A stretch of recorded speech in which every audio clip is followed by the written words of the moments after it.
Soc Víctor García de Gomar, director artístic del Gran Teatre del Liceu i, donat aquest càrrec, soc el president del jurat del concurs internacional de cant Francesc Vinyes en les últimes edicions. Amb el Miquel Lerín vam estar parlant els últims anys d'una mica com afavorir aquesta presència d'aquests cantants que tenen un desig per incorporar-se en aquesta categoria d'elit i d'oratori, perquè sempre hem trobat que finalment la gent, quan la tenim aquí, s'acaba presentant més amb la formulació d'òpera que no pas en aquesta categoria. Però volíem reforçar perquè dintre de l'exploració possible del que és la veu humana, en la lírica, l'oratori i el lied tenen una importància enorme, i no es veia massa representat en un concurs. I pensàvem sempre en buscar algun membre del jurat per mirar d'afavorir, ja fos un cantant especialista en lied, ja fos un pianista molt reconegut, molt reputat per haver acompanyat a grans cantants. El tema és que no ens en sortíem i hem decidit d'alguna manera subratllar-ho donant un premi més especial, amb una dotació més important, també per cridar una mica l'atenció, també fent que el jurat estigui reforçat, amb un recorregut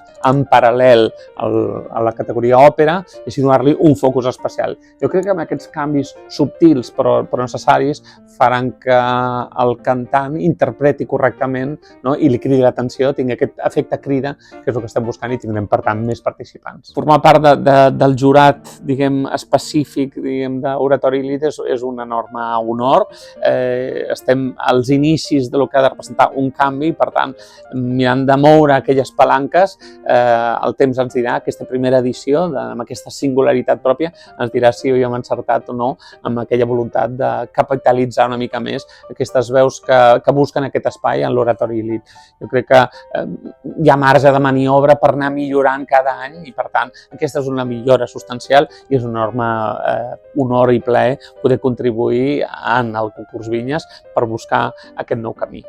El més important, segurament, és compartit per totes les categories, fins i tot també la de Zarzuela, sobretot que vinguin sense nervis. Això és el més important i que donin el millor de si mateixos. Però crec que amb aquesta orientació de saber expressar, no és que els d'òpera no ho hagin de tenir, evidentment que ho han de tenir, però amb aquesta dicció especialíssima, amb aquesta proximitat, aquesta intencionalitat de proximitat que té el lied, com una petita miniatura, aquesta miniatura d'una escena gairebé operística que en 2 o 3 minuts s'explica una gran història, però des de la proximitat en què, evidentment, la categoria d'oratori i lied té molt en joc l'acompanyament que es faci en piano. Jo crec que a futur pensarem en obrir la possibilitat que vinguin emparellats amb els seus propis pianistes per no desposseir del pianista acompanyant, que realment és un tàndem, no el podem aïllar.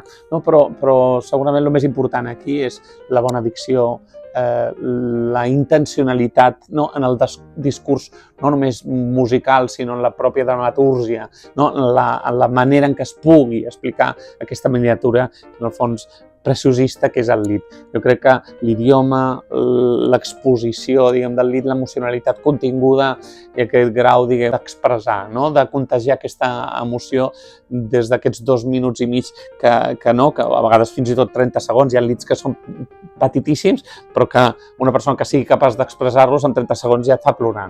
Això és el que volem aconseguir amb aquesta categoria, perquè realment hi ha cada vegada una afició més gran amb l'oratori lied, especialment amb el lied que està creixent. L'oratori mai ha de deixar de ser, des de les passions, segons Sant Joan, segons Sant Mateu, la missa en si menor, però també el Messies, les estacions de Haydn, la creació, tantes i tants oratoris que vertebren, les programacions de les grans sales i el lied que està creixent. Pensem que és una bona oportunitat de visibilitat que en el context de les expressions que la veu humana pot tenir, el lied i l'oratori és una expressió de màxima excel·lència, del qual el concurs Vinyes no podria estar allunyat.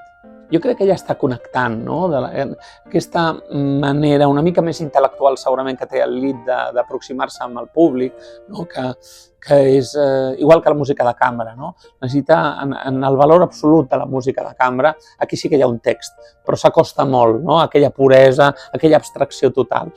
Jo crec que és una part de la música clàssica, que és un exercici més intel·lectual. Jo crec que tenim un públic cada vegada més intel·lectualitzat, Evidentment no és per tots els públics, però sí que vencent els prejudicis, tenint els textos al costat per saber o llegir mínimament abans, canvia molt el plaer, no? El gaudi, diguem, de l'experiència Elite, no? Si la gent treu aquests prejudicis, s'informa, es documenta una mica més i gaudeix per aquella interpretació en què es diu, no? Es mastega aquell lit amb l'emocionalitat i hi ha una intenció, jo crec que la gent gaudirà moltíssim del lit. Jo crec que ens hem de desposseir del prejudici, però jo crec que en l'esforç que han fet tant l'associació Franz Schubert com la Fundació Victoria de Los Ángeles, no? Que han picat molta pedra, jo crec que a Barcelona tenim un context, i diria que una mica més a Catalunya en global, tenim un context molt favorable al lit en aquest moment. És una especialitat en la que a vegades hi ha veus gegants, per exemple, que poden aspirar clarament amb el gènere òpera, hi ha veus més intermitges que orgànicament, no? La morfologia de la pròpia veu no és una veu enorme, que serà més difícil que ompli un espai tan gran com una sala d'òpera tan gran com pot ser el Liceu, el Teatre Real, l'Escala, París, etc. Per la qual cosa, buscar una categoria en què la veu pugui brillar, no? Ja sigui en òpera, o ja sigui en sarsuela, o ja sigui en oratori, cadascú ha de veure on el cor, on la morfologia de la veu li va millor. Per tant, des de l'expressió de totes les possibilitats que ens dona aquest instrument tan fabulós com és la veu, mirar de reforçar un capítol, diguem, no?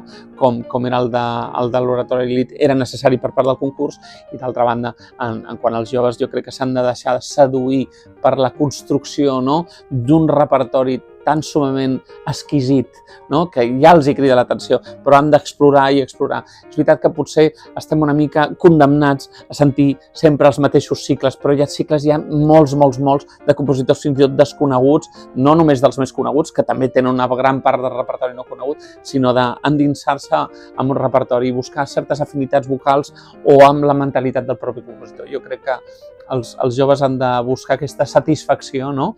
I buscar un espai que ha de ser un espai a guanyar, no? En relació a la seva pròpia vocalitat.